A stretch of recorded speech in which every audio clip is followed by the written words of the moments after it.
She came home drunk and whispered another man's name while hugging me. I never heard my own. I used to think that my marriage was one of those rare, quietly perfect ones, the ones that are familiar and comfortable all the time. Vicky and I had that for years. Nearly a decade of waking up next to the same face and somehow still wanting to be near each other at the end of every day.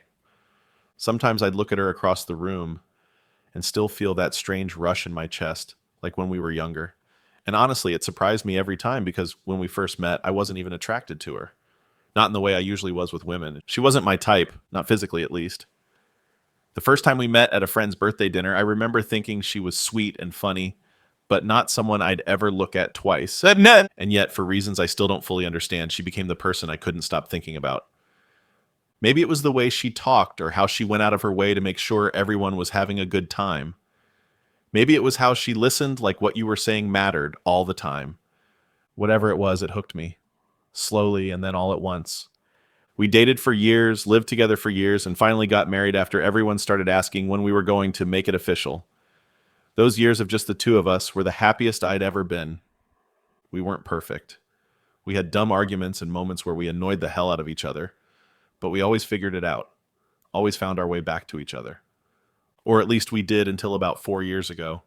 That was when things shifted. It started the year we finally decided to try for a kid. It wasn't an impulsive decision, not really. We'd talked about it for years, but it was something we'd always just circled around and always decided, not now. We were happy with how things were with just us and our routine. We loved each other a lot, and honestly, neither of us felt any burning desire to complicate that. But after almost a decade of marriage, the question started hanging in the air more heavily. Friends were having kids. Family members were past dropping hints and just started outright asking when we would have a baby. And we weren't getting any younger. It just felt like the next logical step. I remember the night we officially decided. We were sitting on our porch trying to enjoy the last of summer when she casually said, "Maybe it's time." "Yeah," I said, trying to sound calm even though I was nervous. "Maybe it is." And that was it. Vicky wasn't excited at first. She kept saying she didn't want her entire life to change or become all about diapers and nap time. And honestly, I felt the same way. But then she actually got pregnant and everything changed. The moment we saw those positive lines on the test, it was like a switch flipped in her. Suddenly, she dove headfirst into baby mode. She was researching everything and reading every blog. She followed a bunch of pregnancy and new mom influencers. She bought different books, and I would constantly show me different color schemes for a nursery. She just threw herself into it with a level of intensity I'd never seen from her before. So much so that I started to question if she'd always wanted a baby and had just never said anything because I was still unsure. I should have been happy. I actually was at first. Seeing her so excited made me excited. I wanted to have a child and I wanted to raise it with her. In the beginning, I was happy, but then somewhere along the way, I realized something was off. My needs and my presence in general just kind of fell completely to the side. At first, I tried not to take it personally. Pregnancy is super emotional and all-consuming. It made sense that she'd be distracted and tired and more than a little overwhelmed.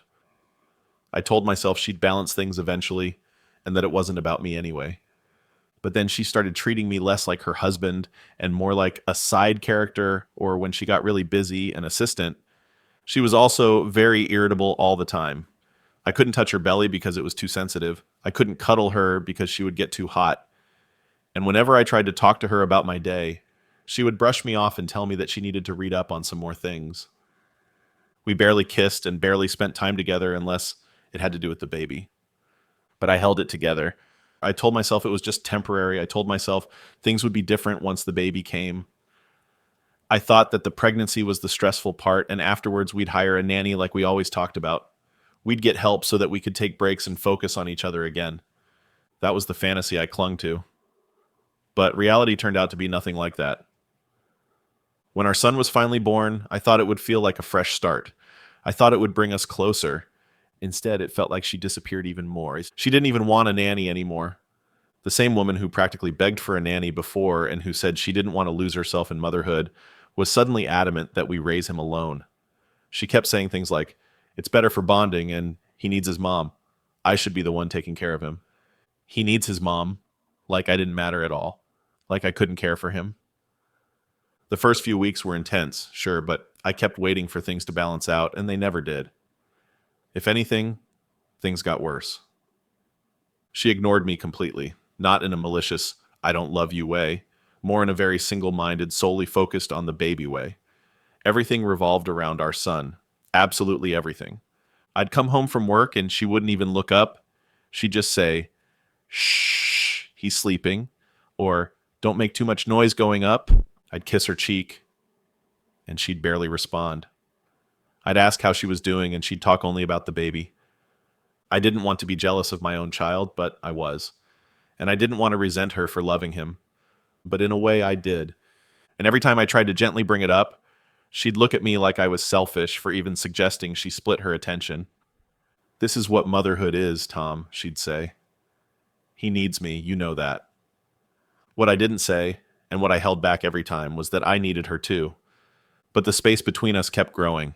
The dynamic we'd built over years and the partnership that had always felt so natural started cracking. And it kept cracking no matter how hard I tried to pretend everything was fine. And as the years passed and our son grew, things only got worse. By the time he was 2, it felt like I was completely invisible. And by the time he was 3, it seemed like Vicky didn't even see unless I was doing something wrong and she needed to criticize me for it. I kept waiting for things to level out, but they just didn't. I kept thinking that once our son started sleeping through the night and Vicky wasn't exhausted all the time, things would go back to how they were, but the more time passed, the worse things got. Vicky became completely consumed with being a mom, which would have been fine if it didn't come at the cost of everything else we had. Every time I came home from work, she was in the middle of something with our son. And even when he wasn't crying, she hovered around him like something would happen if she left his side. She didn't look at me the same way anymore. She didn't really look at me at all. I'd walk into a room, and she'd give a distracted hello without even looking up from whatever she was doing with him. And I hated that I missed her so much while she barely seemed to notice I was there. But that wasn't even the worst part. There was also the physical distance. After a while, I started trying to initiate sex, but most of the time, she'd shut it down immediately.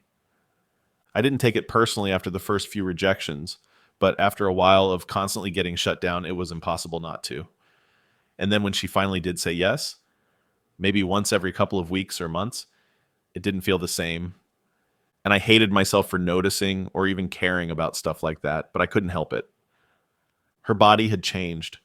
That was natural, I know, but it didn't mean that I didn't notice every difference.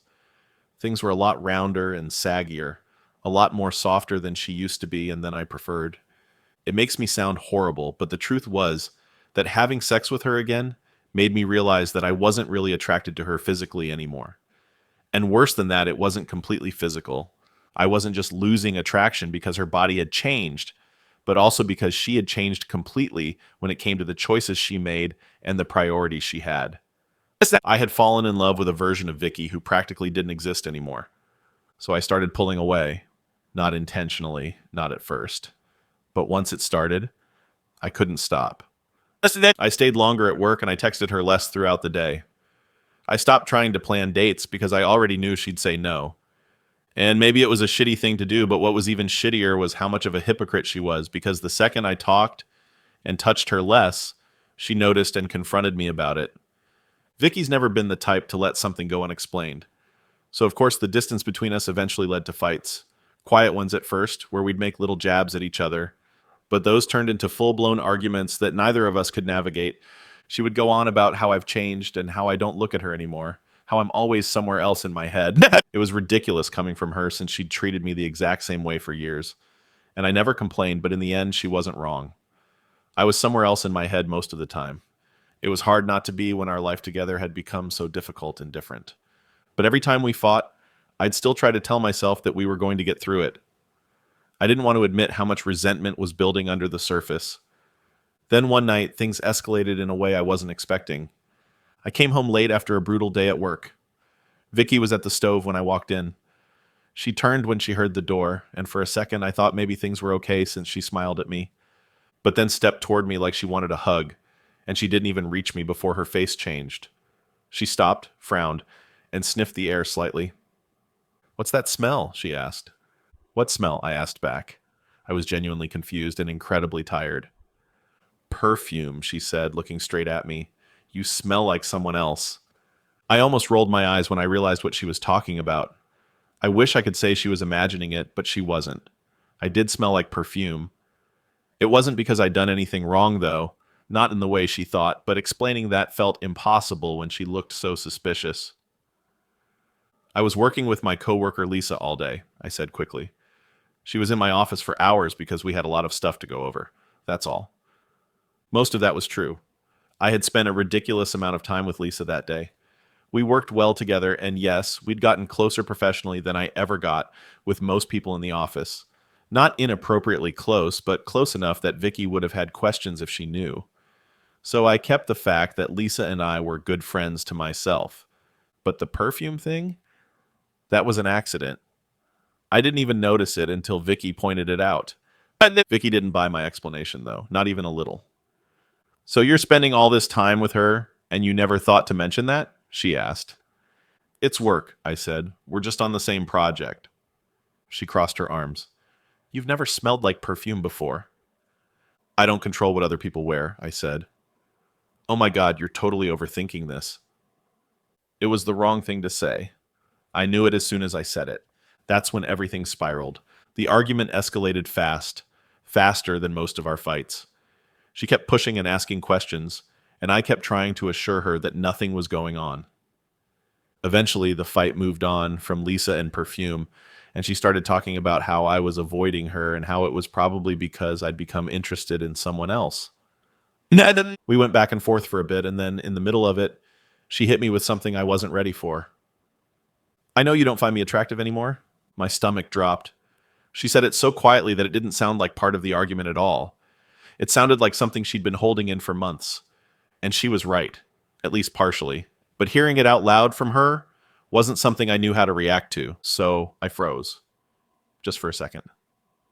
But it was long enough because she saw it. She saw the way I hesitated and didn't immediately deny it, and I saw the way it hurt her badly.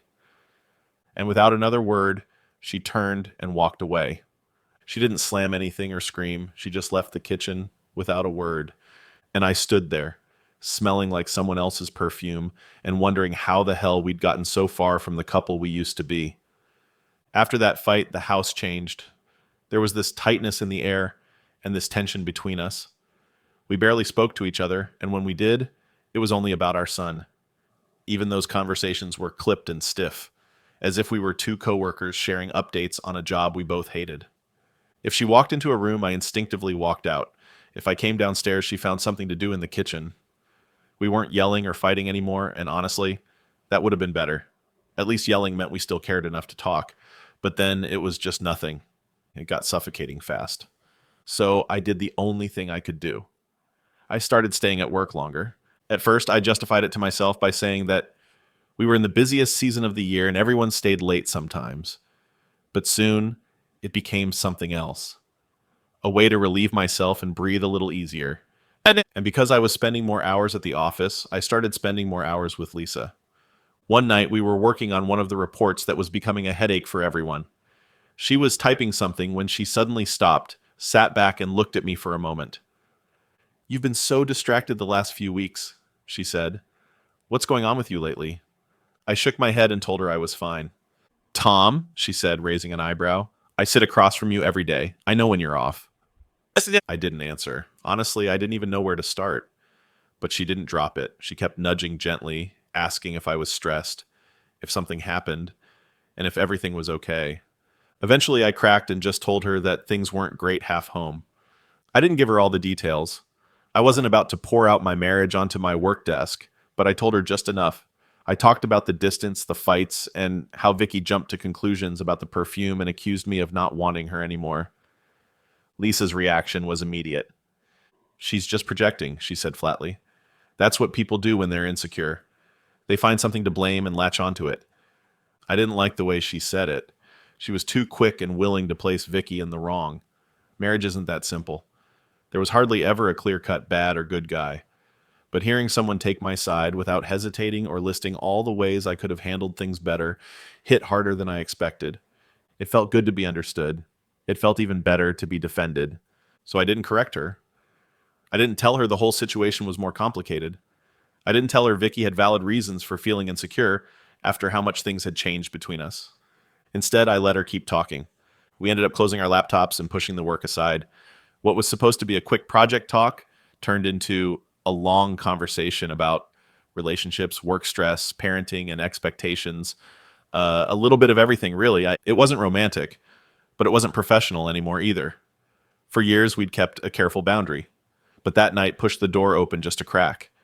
And once it opened, it didn't close again. Over the next few weeks, things between us shifted. We started lingering after work, even when we didn't have to. Sometimes we stayed in the office lobby to chat or went out for coffee lunch breaks. Other times we sat in the parking lot talking through our car windows. It all felt too easy to slip into. We didn't flirt, not openly, but there was something between us that didn't feel like coworkers.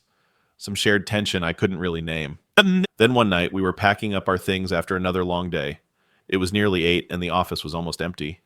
She leaned against the edge of my desk and said, do you want to grab a drink? There's that place down the street everyone has been recommending. My stomach dropped a little and I tried to think of a good excuse, but nothing came to mind. I knew we had this weird connection, but I knew it was a bad idea to take things further. Lisa, I said, I don't know if that's a good idea. She shrugged casually. It's just a drink. We're coworkers, but we're also friends. It doesn't have to be anything more. Even she didn't sound like she believed it. But she looked at me with this soft, patient expression, the same one she used weeks back when she'd asked what was wrong, and I felt that same warm pull of being listened to and being seen. And Vicky hadn't looked at me like that in years. I should have said no. I knew exactly what line we'd been towing. I knew where it could go. And I knew that even if nothing happened, agreeing to that drink was a choice I couldn't take back. But instead of shutting her down, I said, let me grab my keys. We walked out of the building together, not saying much. I unlocked my car, and she walked around to the passenger side without asking. That alone should have stopped me, but it didn't. I knew it wasn't just a friendly drink before she even closed the door, and I knew it wasn't innocent before I even pulled out of the parking lot. What I didn't know, what I couldn't have known, was that saying yes to that one drink would end up being the worst mistake of my life. I don't know what I expected when we drove to the bar. Maybe awkward small talk, maybe one drink, or maybe a chance to clear the air and convince myself nothing was happening between us. But the moment we stepped inside and the music got loud, all of that kind of fell to the side. It was supposed to stay casual, just co-workers unwinding after a long week. But somewhere between the second and third drink, the energy changed. She laughed more and I got more relaxed. We both leaned in when we talked, even when we didn't need to, and she touched me whenever she could. It was just these little touches at first. Her hand brushing my arm when she joked about something, or her knee bumping mine under the table.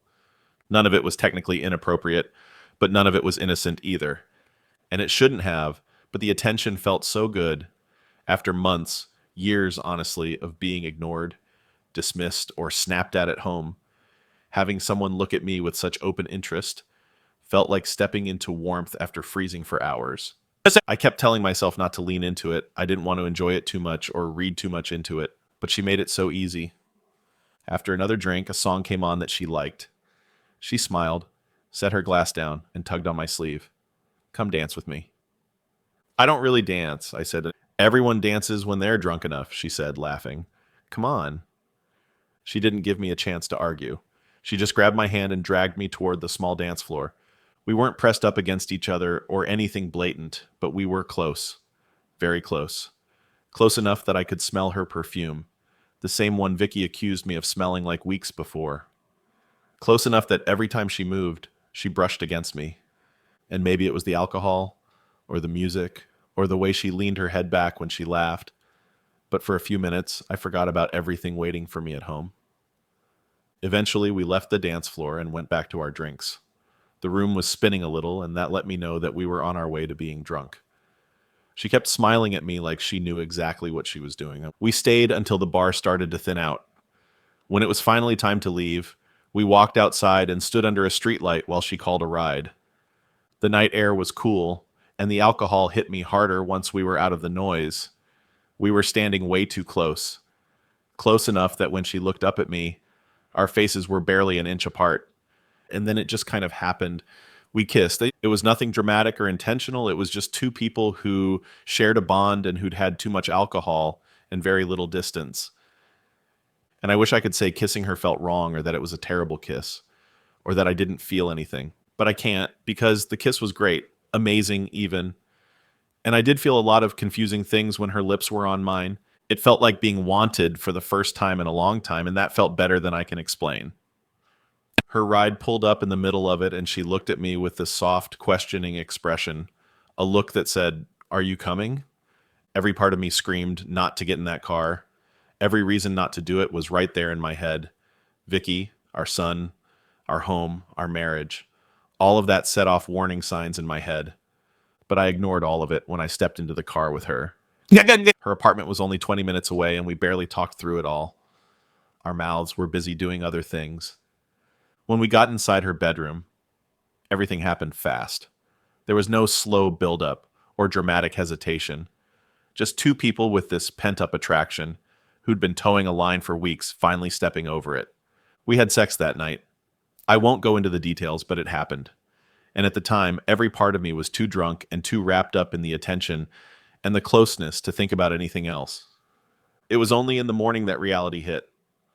I woke up before she did, and I sat there with my stomach twisting so hard I thought I might be sick. All I could think about was Vicky, our son, and the fact that I had crossed a line I couldn't come back from.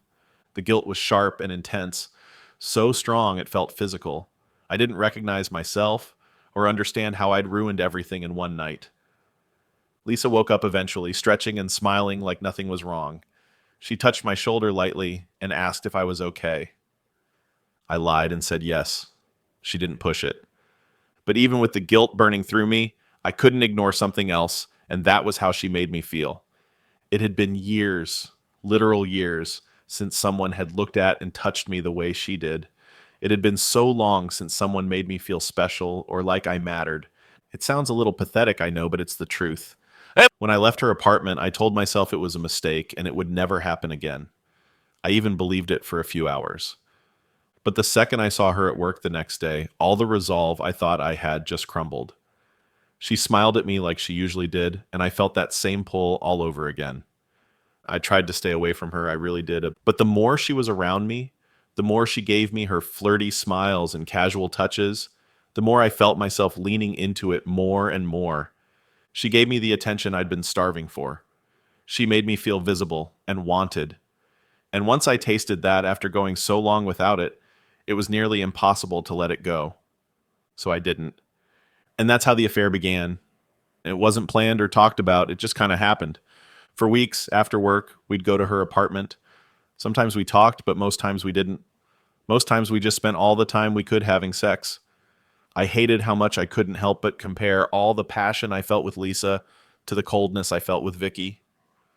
It was wrong. I knew it was wrong every time I left her place or walked into my house and saw Vicky sitting on the floor playing with our son. But knowing it was wrong didn't stop anything. And while all of that was going on with Lisa, things at home got even worse. Vicky barely spoke to me after the fight and all the little ones that followed. I don't think she even wanted to try, and I didn't push. I didn't know how to face her with the guilt sitting in my chest.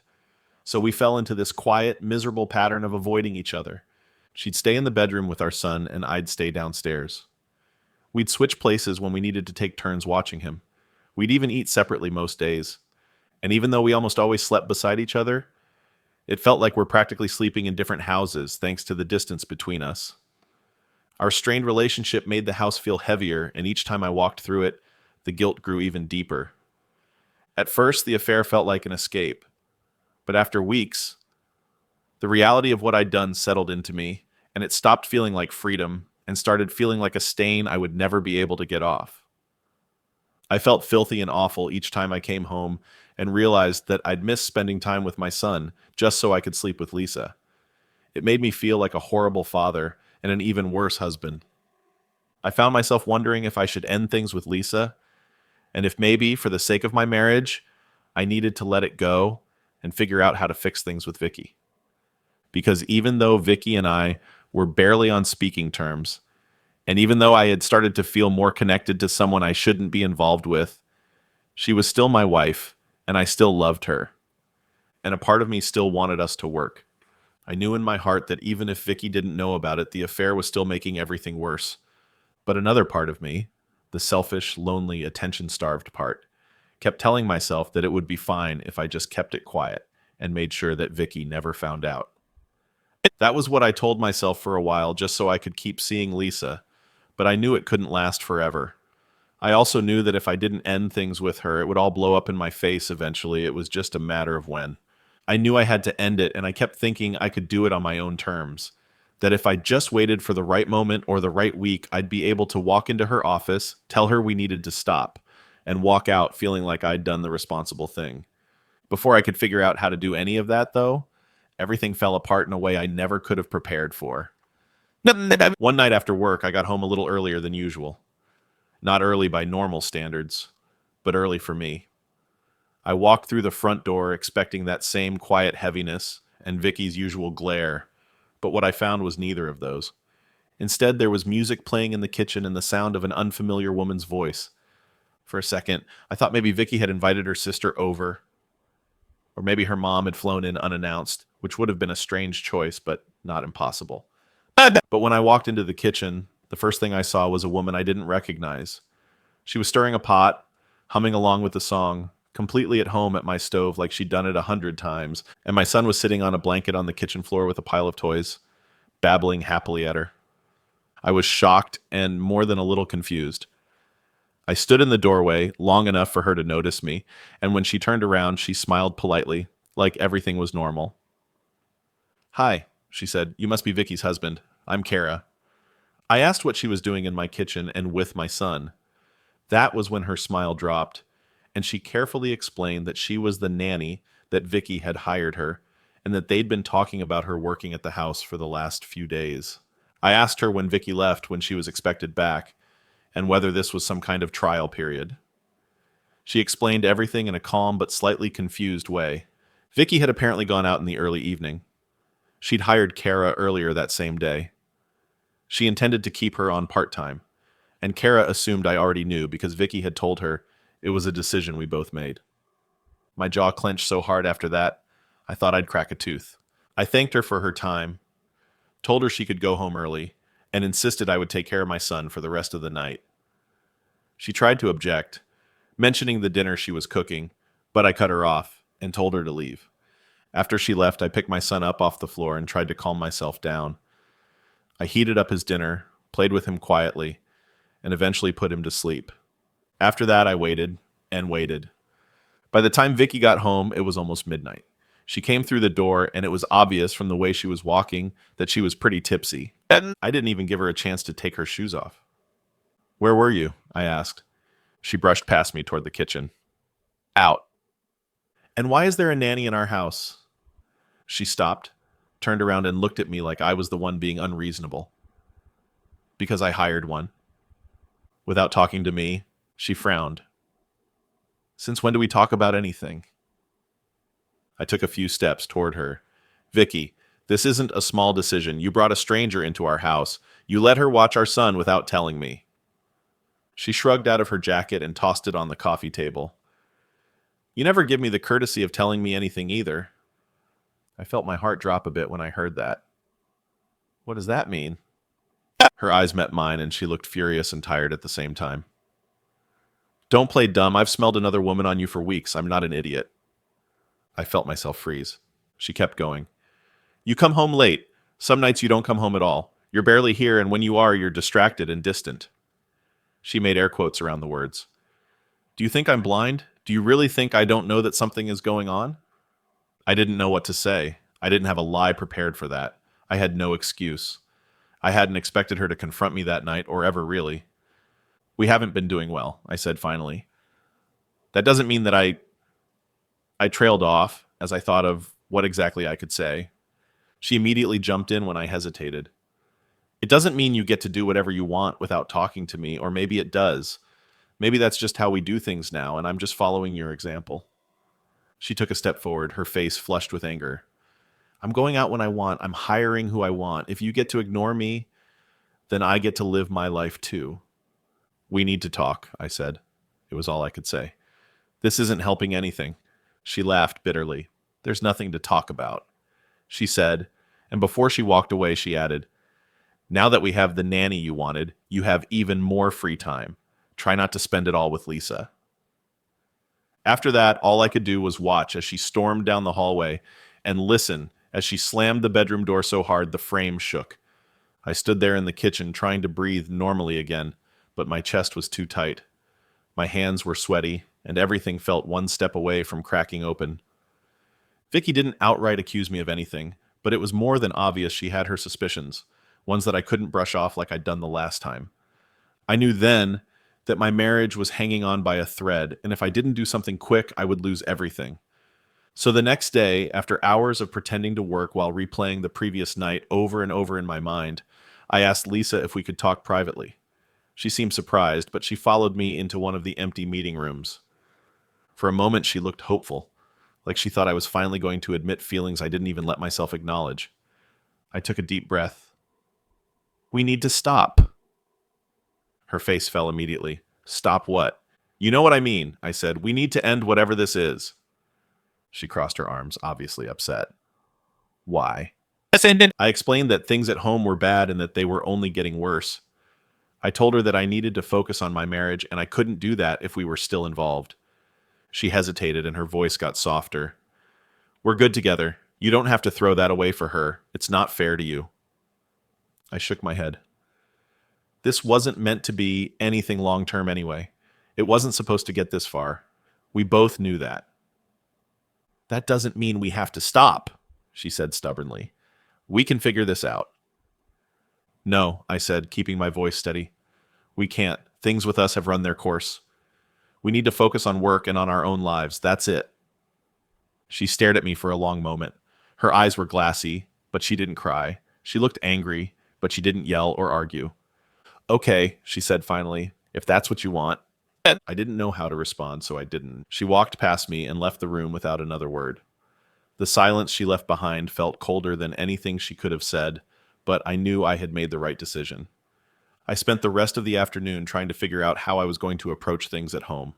I rehearsed conversations in my head and tried to imagine how I'd get Vicky to listen, how I'd apologize without giving myself away, and how I'd make her understand that we could fix things if we both tried. When I got home, though, she barely looked at me. She barely spoke. She moved around the house like I wasn't even there. Our son was already asleep, and instead of asking how my day was or even acknowledging me, she just brushed past me to go into the bedroom. I followed her, hoping we could talk. Vicky, I said, can you sit down for a second? I'm tired, she answered. We need to talk about last night. No, she said. We really don't. And then just like that, she got in bed, turned off the lights, and went quiet. She didn't confront me or accuse me again. She just shut down completely, and that was somehow worse. It made the space between us feel heavier and like something was truly broken. I tried again to say something, anything, but she just stayed quiet no matter what I said. When I tried again to talk to her, she just grabbed her pillow and her phone and walked out, leaving me standing in the middle of our bedroom, unsure how to fix a marriage that suddenly felt beyond repair. Even though she didn't explicitly know I cheated, even though I'd ended things with Lisa, and even though I was telling myself I was ready to start moving past things, it seemed like Vicky was completely uninterested and didn't want to hear a word I had to say. The weeks that followed after that felt like walking through fog. I kept trying to patch things up in small ways, like offering to cook, checking in about her day, and asking if she wanted to talk, but none of it landed right. She responded politely sometimes and coldly other times. It honestly felt like I was talking to someone who had already made up her mind about something and just wasn't ready to say it out loud. She started going out more often too. At first it was every few days, then it became every other night. Then it felt like almost every night. She'd leave after giving Kara a few instructions and would almost never say a word to me. She never offered an explanation, not before she left or after she got back, and I never asked because I didn't want to start a fight or make things worse. I kept telling myself she just needed space to feel like herself again. I thought she just needed a break from motherhood, from the house, or even from the tension between us. So I tried to give her that. I stayed with our son when Kara left and he couldn't sleep. I did his nighttime routines and cleaned up. I tried to make things easier for her. But it seemed like the more I tried to make room for her, the more she drifted out of reach. I felt like I was watching my marriage dissolve into nothing, and I had no idea how to stop it because it was mostly my fault. I was the one who had made things worse. It was my betrayal that led to the night everything came crashing down. I still can't think about it without feeling my stomach twist. I had put our son to sleep an hour before, and I was half watching something on TV just to distract me. I wasn't expecting Vicky until much later, as had become her habit, but the front door opened earlier, sometime after 1 in the morning. She stumbled inside in a way I had never seen from her.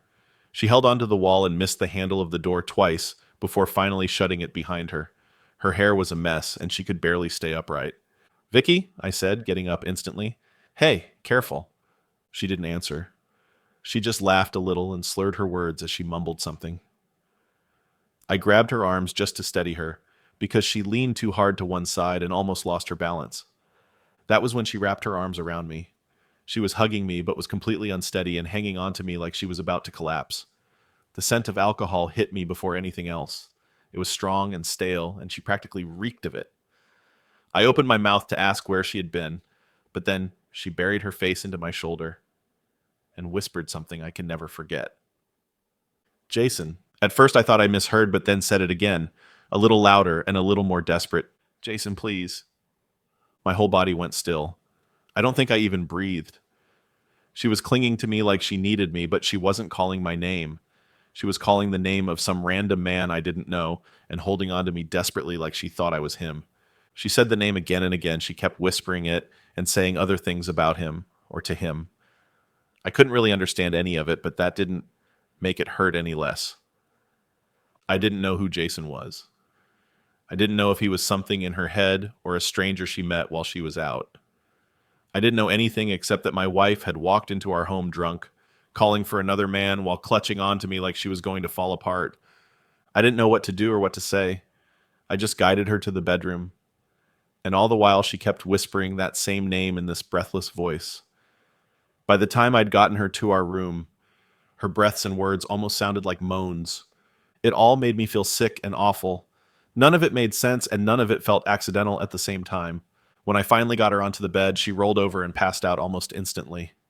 I stood there for a long time just staring at her, trying to hold myself together. My heart was beating too hard, and the room felt like it was closing in. I had no idea what to do with all the hurt and pain inside me.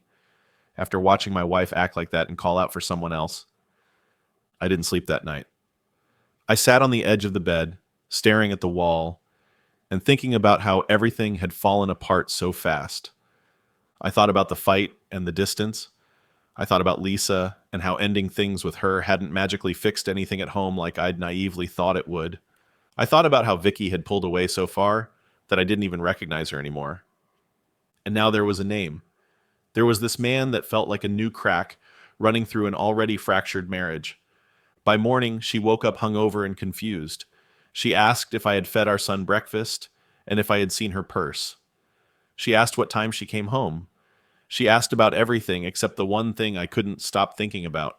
She didn't remember. She'd been so out of it, she truly didn't remember. She acted like the night had never happened, and I had no idea what to do with that. It's been only a few days since, and I still have no idea what to do with that. For days, the name has echoed in my mind. Jason, a name I'd never heard her say before, and that didn't belong to any friends or family. A name she whispered like she wasn't just thinking of him, but like she needed him. A name she called while wrapped in my arms without realizing it was me. I want to ask. I want to confront her about it. I just want to demand to know who he is and why she was saying his name like that. But every time I try to picture the conversation, I see the entire marriage collapsing under the weight of it. One question could be the end. It feels we're too fragile to survive another blow, and one more serious fight is all it's going to take to topple everything. I don't know if saying anything will really tear us apart or if staying silent just might do the same.